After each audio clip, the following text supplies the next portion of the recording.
Bonjour à tous, bienvenue sur Fan de Couteau. Je profite de cette première vidéo de l'année pour vous souhaiter une très belle année 2023, pour vous présenter également une marque que vous n'avez encore jamais vue sur la chaîne, la marque Katsu, à ne pas confondre avec Katsumi, pour les connaisseurs. J'ai pas mal de couteaux à vous faire gagner, je le sais, donc je vais organiser tout ça cette semaine, et j'annoncerai le nom de tous les gagnants dans une prochaine vidéo. Je vous avais également annoncé pas mal de nouveautés pour début janvier. Grosse nouveauté, pour moi en tout cas, c'est que j'ai investi dans du nouveau matos photo et vidéo. Je suis curieux de savoir ce que vous en pensez. Est-ce que c'était mieux avant? Est-ce que c'est mieux maintenant? Est-ce que le son est trop fort, pas assez fort? Sur la qualité de l'image, je peux éventuellement filmer en 4K. Je vois pas trop l'intérêt d'aller filmer en 4K pour ce type de vidéo. Va également falloir que je me fasse à ce nouveau zoom qui marche voilà, totalement différent en tout cas de ce que j'utilisais avant.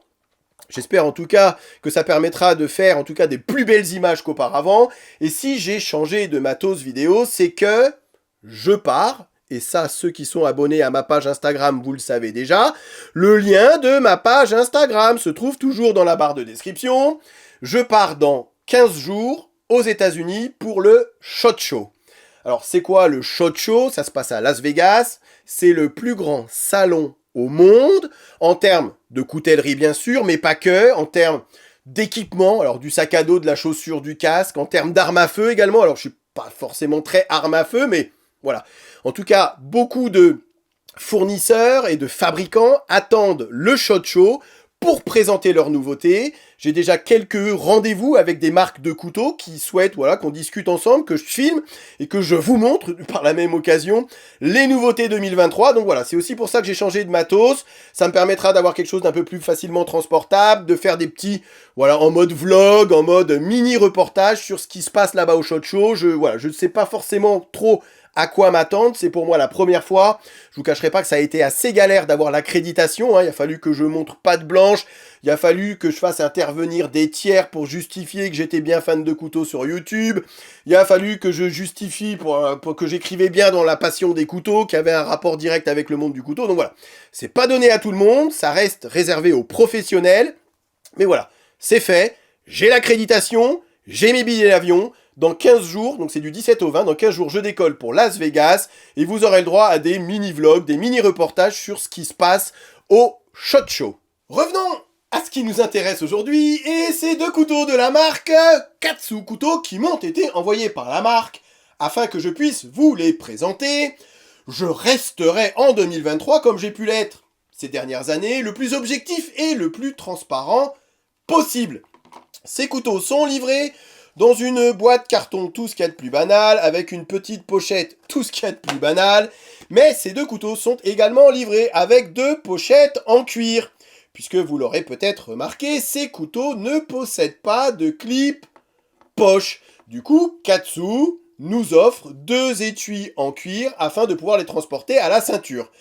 Je ne connais plus personne, alors non pas en Harley Davidson, mais je ne connais plus personne qui porte ses couteaux à la ceinture dans des étuis en cuir, à part peut-être 2-3 anciens, et encore, je trouve que ça fait tellement vieillot, ça fait tellement old school de porter son couteau dans ce type d'étui à la ceinture que j'aurais certainement préféré, alors peut-être pas sur cette version Igono Kami, mais sur cette version en tout cas de, voilà, un peu plus moderne, j'aurais certainement préféré un clip poche plutôt qu'il nous file ce type de pochette en cuir. Certes, hein, c'est très qualitatif, mais franchement, aujourd'hui, je vois, voilà, quelle idée d'aller transporter son couteau à la ceinture dans ce type d'étui. En tout cas, en France, j'en connais pas beaucoup.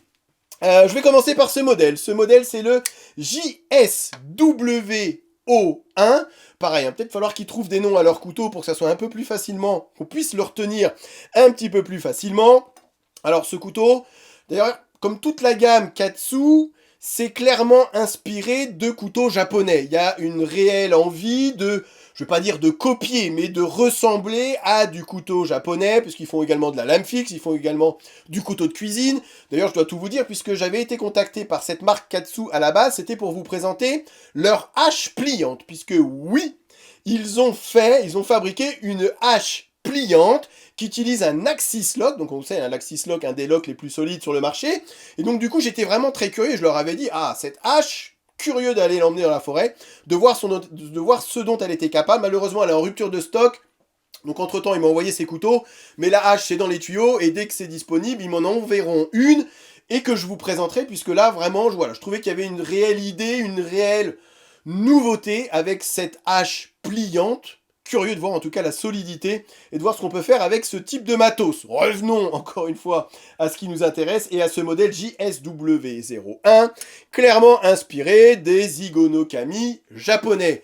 On va dire que ce modèle-ci c'est un Igono Kami en un peu plus moderne, puisque l'Igono Kami classique, pour ceux qui n'auraient pas vu la vidéo, on est sur de la tôle repliée avec une lame qui ne se bloque pas. Ici, on est dans une construction, tout ce qui est de plus classique aujourd'hui. Deux platines en acier inoxydable. Vous avez un manche, des plaquettes en amourette. C'est du bois. Des mitres en acier damas et une lame pareille en damas. Alors ici, il s'agit de vrai damas.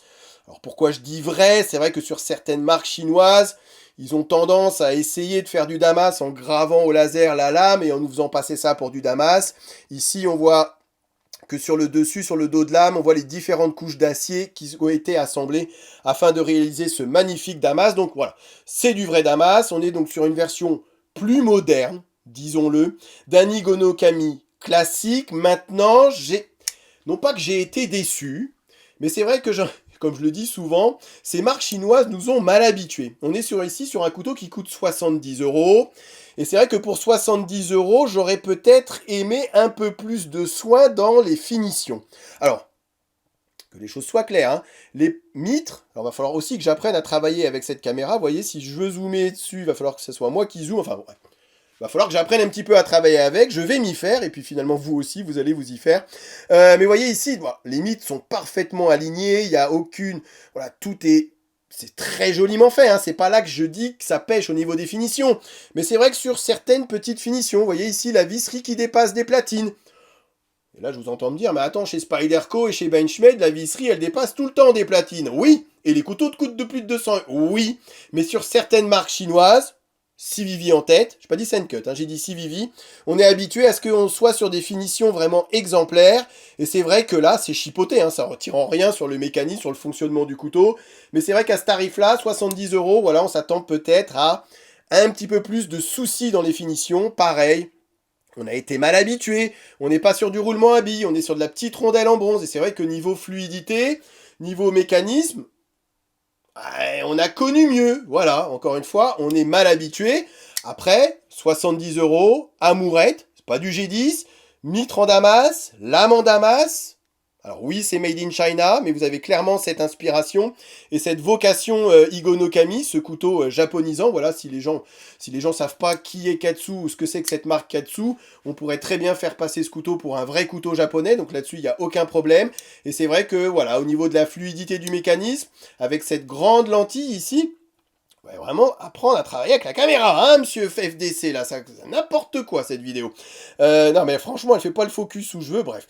Et c'est vrai qu'avec cette lentille, bah voilà, pour ouvrir son couteau d'une seule main en une seule fois, va vraiment falloir s'y reprendre à deux fois, puisqu'à chaque fois, vous avez la lentille qui vient taper dans votre index, donc il faut ouvrir son couteau, tourner le couteau, afin de le sécuriser.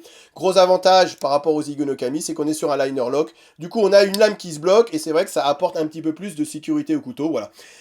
Très beau couteau, 70 €, des mitres damas, de l'acier damas, comme je le dis, on a été mal habitué, mais c'est vrai qu'il y a peut-être 2-3 petites choses que j'aurais préférées ou que j'aurais souhaité différents, afin de vraiment pouvoir vous dire de y aller et de foncer, d'y aller les yeux fermés. Je continue avec cet autre modèle, un petit peu plus moderne, c'est le CK01, et là, ce couteau me fait tout de suite penser à un couteau de la marque Rockstead. Je ne sais pas si vous connaissez les couteaux Rockstead, ces couteaux alors industriels, hein, c'est pas du couteau fait à la main au Japon, mais c'est clairement des couteaux qui sont voilà, des couteaux magnifiques avec une émouture bien particulière. Et ce couteau, ce CK01, reprend cette émouture particulière puisqu'on est sur une émouture convexe. Alors je ne sais pas si vous avez la possibilité de le voir ici à la caméra, mais toute la lame est convexifiée jusqu'à un tranchant, lui aussi, légèrement convexe. Et ça, j'aime beaucoup J'aime beaucoup ce type de lame. J'aime beaucoup ce que ça offre finalement en termes de pouvoir de coupe, en termes de solidité de tranchant. Certes, ça demande aussi beaucoup plus de travail aux fabricants de nous sortir des lames totalement convexes, mais je trouve que ça donne un esthétique à cette lame qui est juste magnifique. Certes, ça va pas changer grand chose à la coupe, surtout si vous vous amusez qu'à couper du saucisson. Je vous ai également ressorti le tuyau d'arrosage pour cette année 2023, même si effectivement on coupe pas forcément un tuyau d'arrosage tous les jours, mais ça me permet moi de tester la qualité de la prise en main, de voir s'il n'y a pas de points douloureux dans la main lorsqu'on coupe, puisque le tuyau d'arrosage, il faut quand même mettre un petit peu de pression dessus pour pouvoir passer à travers. Et là, je dois vous avouer que le fait que ce couteau n'ait pas de clip poche, ça participe au grand confort qu'on a lorsqu'on utilise ce couteau, et lorsqu'on utilise ce couteau en force, avec des coupes très appuyées, il n'y a rien qui bouge, c'est hyper solide, et j'aime beaucoup ce type d'émouture. Encore une fois, ça me rappelle un peu les modèles Rockstead. Alors modèle Rockstead, ça coûte plus de 1000-2000 euros pour certains modèles. Ici, on est sur un couteau qui ne coûte que 85 euros. On est sur de l'acier, c'est du 154 cm. Donc c'est pas vilain hein, pour ce type de couteau et pour ce type de prix. Là, par contre, on est sur du vrai roulement à billes. Donc on retrouve ce système et ces lames qui retombent toutes seules. C'est hyper fluide. On est sur un manche, comme vous avez pu le voir, en carbone, avec des platines en acier inoxydable qui n'ont pas été ajourées. C'est pas très grave, vu la finesse de ces platines en acier inoxydable. On est sur un tout petit liner lock, et là, pareil, non pas que je vais m'amuser à chipoter, mais je vais chipoter. J'adore cette lame. J'adore la taille de la lame, 9 cm. On est sur un grand couteau, 20,5 cm, 120 grammes. C'est juste ce qu'il faut pour en faire un bon couteau de poche, même si on est dans le grand couteau de poche, avec 20,5 cm. Cet acier, le 154 cm, acier inoxydable par excellence, il n'y a aucun problème là-dessus. Maintenant, c'est vrai que en chipotant un petit peu, le fait qu'on soit sur ces petites platines, sur ce petit liner lock, ça me fait un petit peu penser à la marque Sheldon. Je vous avais présenté des couteaux Sheldon. Alors, il n'y a pas que moi qui vous en avez présenté, puisqu'il y a un moment donné, ils en ont offert, enfin, ils en ont envoyé à peu près tous les youtubeurs. Et c'est vrai que depuis, on n'entend plus trop parler de cette marque Sheldon. Je sais qu'il y a certains distributeurs en France qui n'ont pas voulu distribuer cette marque, parce que ça ressemblait finalement un peu trop à ce qu'on avait l'habitude de voir avec les Chinois, et avec une petite qualité de fabrication, avec un petit truc en moins. Et ici, ce petit truc en moins, voilà, ça va être ce petit liner lock, ça va être ces petites platines. Ici, le truc en moins, ça va être ces petits soucis de finition, ça va être le fait qu'on soit pas sur une lame qui retombe toute seule. On n'est foncièrement pas sur des mauvais couteaux avec cette marque Katsu. Encore une fois, 85 euros pour celui-ci, 70 euros pour celui-là. Mais maintenant, j'ai l'impression qu'on n'arrive pas encore. La marque est relativement récente également, donc peut-être qu'ils vont s'améliorer. Mais je trouve qu'on n'arrive pas encore à certains niveaux de finition, d'assemblage ou de ressenti de qualité. Et c'est vrai que je vous parle souvent de ressenti de qualité. Et ce ressenti de qualité que je peux avoir avec des couteaux CVV, Bestech, certains Real Steel également, j'arrive pas encore à l'avoir avec cette marque Katsu. Voilà. Donc je vais m'arrêter là, j'espère que cette vidéo vous a plu, ça vous a au moins permis de découvrir cette marque Katsu. Curieux d'aller tester leur hache pliante quand même, c'était ça à la base que je devais tester. Ici j'en profite aujourd'hui pour vous montrer ces deux couteaux, et puis comme ça, la prochaine fois, vous aurez déjà entendu parler de cette marque. Voilà, je vous remercie d'avoir regardé cette vidéo, et je vous dis à très bientôt sur Fan de Couteau. Salut! Présentation, comparaison avec d'autres modèles et test de coupe en fin de vidéo comme d'habitude. Ok, allez, voyons voir ce que ça donne. Rasoir. Encore une fois, les goûts et les couleurs. C'est simple et efficace. Je suis faible, j'achète. Il n'y en aura pas pour tout le monde.